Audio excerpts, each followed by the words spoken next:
Hey guys, and welcome back to my channel.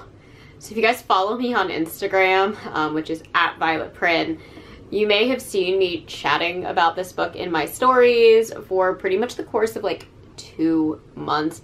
Pretty sure I started this book in January and it took me until like March 11th to finish it. This was so hard to get through, and I really wanted to DNF it, and I was so determined not to DNF it because I have a lot of things that I want to say about this book, and I won't review books on my channel that I have DNF'd. I think that I can't review them unless I've read the entirety, and I knew I wanted to do a review on this channel, so I forced myself to finish it. It was a long, long struggle, but it is here. I have read it, and I have a lot of things to say about Gemma Amor's full immersion. Full immersion. Oh Lord. Okay, so a little bit of background. This, I believe, came out in 2022. I got it in both. I have a signed edition, which is pretty cool. I got it in both my Nightworms package as well as my Abominable Book Club box back when I was subscribed to Abominable Book Club. And I read the back of the book and I remember being like, that's interesting, but I've never really heard of this author. Like, it didn't really speak to me. So I kind of put it towards like the very, very back of my TBR pile.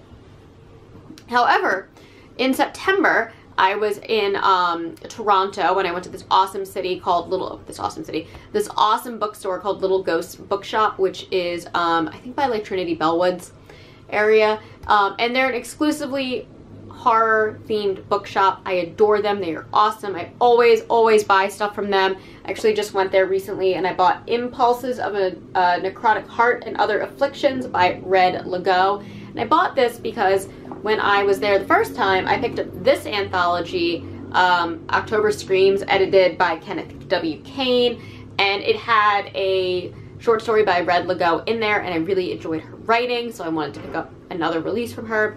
But also in this book is a short story by Gemma Amor called The Hooper Street Halloween Decoration Committee. And I really, really liked that story. The Red Legault story is called Free Candy and Telescope Views. I really, really liked that one as well. This is an amazing collection. I always talk about how short story collections I'm kind of like iffy on because I just kind of get bored, or like a lot of times it's like authors I don't know in a lot of them, and then I just like don't really connect with them because I really only want to read authors that I'm like familiar with like at a time. I don't know, I'm weird with short story collections, but I picked this up because it's all Halloween stories and I loved the vast majority of it. There's a lot of authors that I love in this collection. I didn't do a whole video review on it, but it is in depth. It is spoken about in depth in my October 2023 wrap-up video if you were interested, but this is a fantastic collection. I highly, highly, highly recommend it.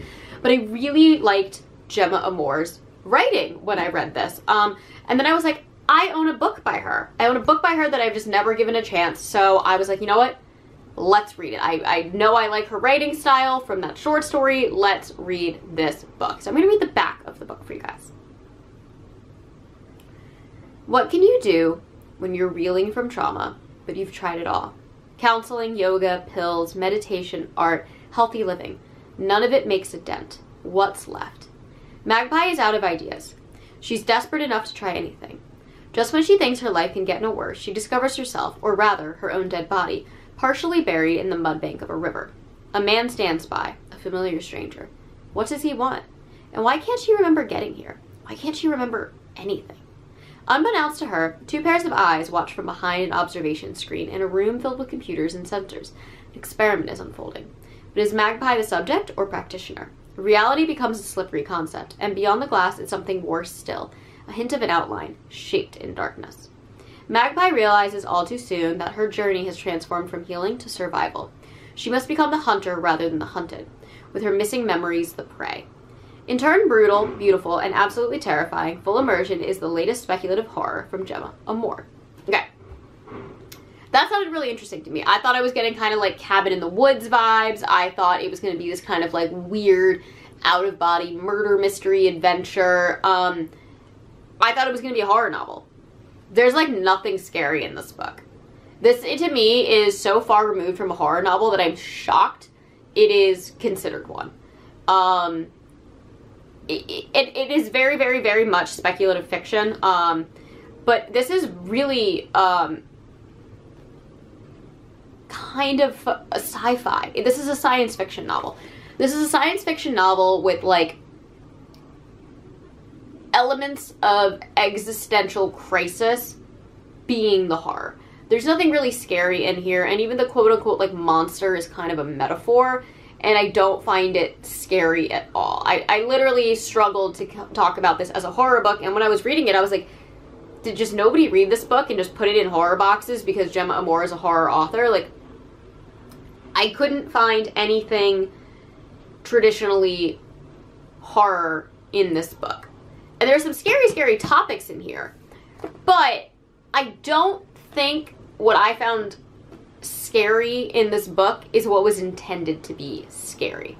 So this is a story about a woman put in virtual reality a la The Matrix, basically. And that's not a spoiler because that is pretty much revealed to you in the first, like, few chapters of the book. But it isn't spoken about on the premise of the book, and I found that very, very, very unsettling. And she's kind of trying to come to terms with her severe depressive episode that she's having from 7 years of, like, incurable postpartum depression. Now, I don't really understand much about postpartum depression, so I can't really speak on whether 7 years of postpartum depression is normal or not, but Gemma Amor says in a very lengthy foreword of this novel that a lot of, like, the feelings that she has in the story are rooted in her own personal experience, and she wrote the story as a therapeutic way to get kind of over that. And that's really sad, and that's really tragic, because a lot of the things that our main character goes through is really horrible, and you're really in her mind, feeling her guilt and feeling her helplessness, and it sucks. It really sucks. And it's very depressing. It's very, very, very depressing. And that sucks. But that's not why I didn't like this book. The setup of this novel takes place from 3 separate kind of perspectives, kind of balanced out as 2. We have our main character in her, like, virtual reality, kind of going through this, like, experimental therapy treatment that we know from the very beginning she has put herself into. And then we have the 2 people monitoring her, kind of having a discussion about everything that's happening while they are watching her in this virtual reality, chatting with her psychiatrist, who is also in the virtual reality with her. And for the vast 2/3 of the book, I was kind of okay with, like, the first 30 pages, I'll say. I thought it was interesting. I thought it was setting up something really cool. But then I just felt really, really, like, weighed down reading our main character Magpie's perspective. It was very, very personal. It was very, very heavy. It was very, very slow. And it definitely felt like a personal diary of this author, Gemma Amor, trying to work out her own problems through a kind of fiction project. I don't really feel like what was written on the page was necessarily meant to be digested by a plethora of readers who have no idea who this person is. So for me, I really only vibed with the chapters that focused on our 2 lab techs monitoring her and their kind of back and forth banter. I'm really not quite sure what their purposes were. I know that they were meant to, like, give different perspectives on, like, relationships and parenting, as this novel deals primarily with coming to terms with your relationship and with being a parent. So I could see that they were definitely different perspectives on those topics. But I didn't really feel like it was necessary because I was just kind of interested in trying to figure out, like, the mystery of what was going on, while they are trying to freak out and figure out what's going on as well. Because, spoiler alert, but not, like, really. Obviously, she's in a virtual reality. It's supposed to be a horror novel. Like, things don't go according to plan. And I'm going to kind of leave it at that because I really want to do this review without spoilers. Because I imagine a lot of people who are watching this video are thinking about reading it, have read it already, and wanted my thoughts on things, or, like, have never even heard of this book. So I want to make this review as spoiler-free as possible, but I do have to just say that, like, the big twist reveal of this novel was not only entirely predictable, but once I figured it out and once it was revealed, it just made me angry, because from a mental health standpoint, that's a horrible, horrible, horrible take. And extremely irresponsible, and I think delivers the wrong messages to a lot of readers. In fact, this book delivers a lot of wrong messages, in my personal opinion. The first thing I want to talk about is this like kind of weird, and these are going to be some trigger warnings, not spoilers, but trigger warnings. The weird kind of glorification of suicide that kind of takes place in this story. I feel like it's very, very present in the undertones of things, while actively also kind of saying like that's not the answer. There is this like odd glorification of it, especially with the storyline with our character Evans. I didn't love how it was handled. However, it wasn't as blatantly offensive as the glorification of domestic marital abuse that is predominantly found in Magpie's relationship with her husband. There's this insane scene to me that I was like really shocked by, where you find out how her husband proposes to her. And to me, it felt extremely manipulative, extremely selfish, extremely controlling. And it was kind of lauded as this very romantic gesture.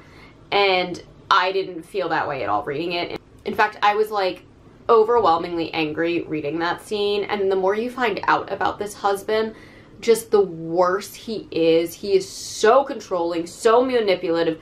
There's so much love bombing. Like, he literally cannot let his wife do anything on her own. Forces her basically to be a mother, even though it's very clear that this woman, at least in the story, I don't know about Gemma Amor, wasn't meant to be a mom, doesn't necessarily want to be a mom, is very much struggling to be a mom, while paired with a husband who is putting work before mom and child. And is only really concerned with having his perfect family and his perfect life, and will do will pull any kind of strings to make sure that he's getting what he wants and convincing his family that that's what he needs. I found that just appalling, that it is framed in this novel to be so effing romantic, because it's not. It is manipulation and it is abuse, and I felt so horrible for the main character, Magpie, that I'm almost wondering if Gemma Amor, because this is supposed to be such a personal novel, is actually unknowingly experiencing that with her own husband. Because that is not an example of a good relationship. That is an example of a relationship that desperately needs some couples counseling, or like should end. That is not healthy. That is not okay. And I just couldn't believe that, like, he was just praised as this like great husband throughout the whole book, and I kept waiting for like that to be like the reveal, like the horrors. Oh God, like it's the husband all along who's like making her feel this way, and she just needs to reclaim herself and escape. And like that couldn't happen. That didn't happen. Like the story literally doesn't even touch on that. It's just this kind of sideline thing glorifying this awful, awful, awful husband. And I just really, truly couldn't stand it. And then the novel is just filled with like blatant plot holes, like this kind of just like, because it's so like AI inspired, it's also very much just like problems can be solved at like the drop of a hat, because like reality isn't real, and like you can just find like whatever key you need to escape. And like the actual like explanation of how things were operating both in the virtual reality world and then affecting outside of the virtual reality just made no sense to me, and like wasn't explained. And the only metaphor that I got for any of that was like misery loves company.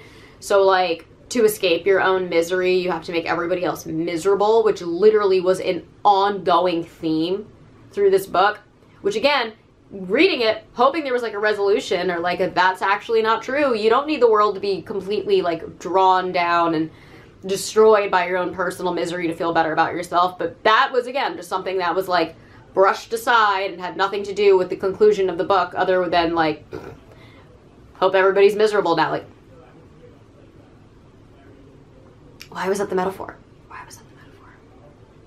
And then the only other like just blatant thing that made me just unforgivably angry was, for so long we hear about Magpie and her kind of relationship with her son. And it's very mysterious as to what like her relationship currently is, but we do know as the reader from a very early stage that she did have a child. We get one flashback with the child. One. And it is a brutal, brutal flashback. And it just reminded me of watching the frickin' Babadook. Where I'm just like, I can't sympathize with this kid. This kid is a brat. And like, I'm sure that was what it was meant to be like, because it is this moment of like exasperation that the mother is having, and it's meant to be a negative memory for her.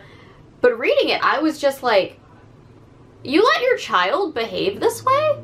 Like, there seemed to be absolutely no discipline, and it's like pretty much shown very early on that like all of the weight of the world is on this woman, and her husband is like, you know, off doing his job and like not really there, so like she's got to deal with everything, and she's exhausted, and she's not connecting well. And I don't understand anything about postpartum depression. I'm very sorry about that. So I'm probably not the most educated person to be talking about this. But I just had like my jaw on the floor reading that scene, because I grew up with significantly younger siblings. I have many, many children in my family, and I was just legitimately stunned that this was supposed to be like just a normal conversation with her child, and it was just so utterly disrespectful. And again, that could have just been because it was like her perspective and how she was remembering, and obviously like everything's tarnished, and they really go into like how your memory can be manipulated and how you can get messed with and stuff like that. But I was just like, oh my God, what am I reading? And I just had such a hard time connecting with our main character. And yes, you felt so bad for her, and it was so depressing, and she was in this horrible situation, and people didn't understand her, and people weren't taking her seriously, and it just, how do you take something like that that's got so many emotions and one, make it boring, and then two, just really hammer on the absolute worst possible messages in a novel like this? This was not a book for me. This was just so not a book for me. But it was marketed as a book for somebody like me. I love feminist horror. I didn't find anything about this feminist. There's literally like a line in the book that's like, women are made for having babies.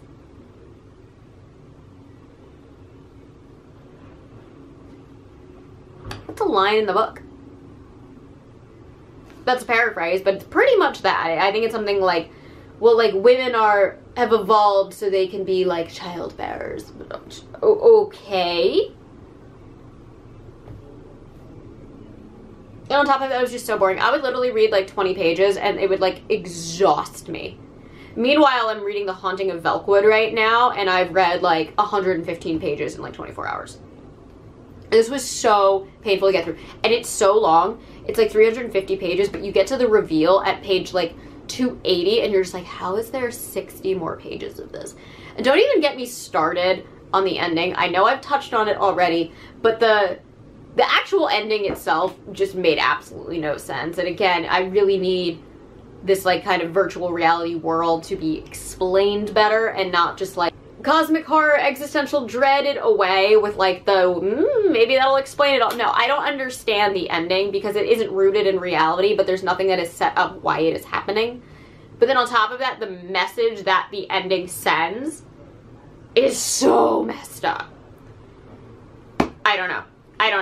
This is definitely also just so depressing. Like, do not read this. If you want to read this book, because I'm never going to discourage anybody from reading a book. If you want to read this book, you gotta be in a good headspace for this. Do not be in a dark headspace reading this, because it is so depressing. Oh my God, it's so depressing. And it's long, and it drags, and just the message that it sends infuriated me. infuriated me. This goes on my list of books that I wanted to throw out a window. I will say I gave it 2 stars. I gave it 2 stars. I know, it meets a lot of the criteria for a 1-star read. The only reason I'm not giving it a 1-star rating is because it did have moments that I did enjoy reading.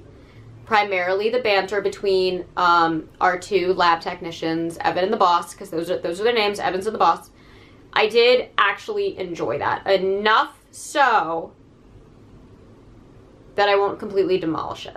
I really hated this book, though. I really, really, really hated this book. And again, for those of you guys, if you're new to my channel, the way I rate books primarily is on a scale between 2 stars to 5 stars. It's really, really difficult to get a 1-star read from me. You have to either, like, deeply offend me to my core, or you have to be a book that I wanted to DMF, but I had to read for some reason and finish fully, usually like a book club or something I read in school or something like that.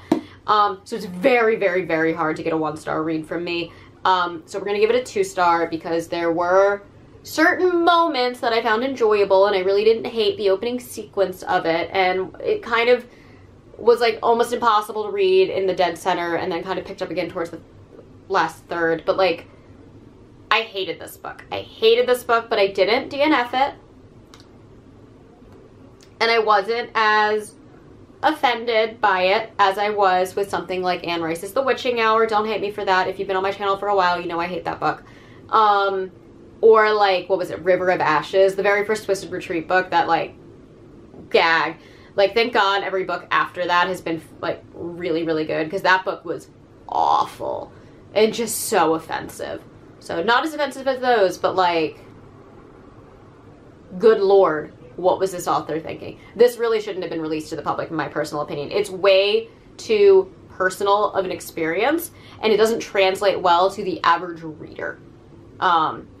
You know, I really don't want to say that she shouldn't have written this book, because I do think that like the therapeutic aspects that she's putting in this, she probably needed. Again, feels very, very personal, but I felt like an intruder reading someone's diary. Like, oh God, no. Yeah, this isn't horror. This isn't horror. I really don't understand how this is horror. This is sci-fi. This is like technology, if technology is scary kind of thing, but it's not horror. It never really gets there. It's very, very much like related to like real human emotions, and it is very much speculative fiction, but in my opinion, it's not horror. The monster is this kind of like stick figure looking thing, and I didn't understand it, and it wasn't scary. And the laws of reality around it made absolutely no sense, and it was just kind of like a foreboding, intimidating presence that didn't really do anything. I don't know. I didn't love this. I really didn't like this book. 2 stars. But if you want to read something fun by Gemma Amor, check out October Screams, because this collection was great, and her story was awesome. And so was Red Legault's. Red Legault's story was, like, just fantastic. Anyways, that is all that I have for you guys today. As always, I try to post every Monday and Thursday, sometimes on Saturdays. And if you enjoy these videos, please hit the like and subscribe buttons down below, and I will catch you on the next one. Mwah.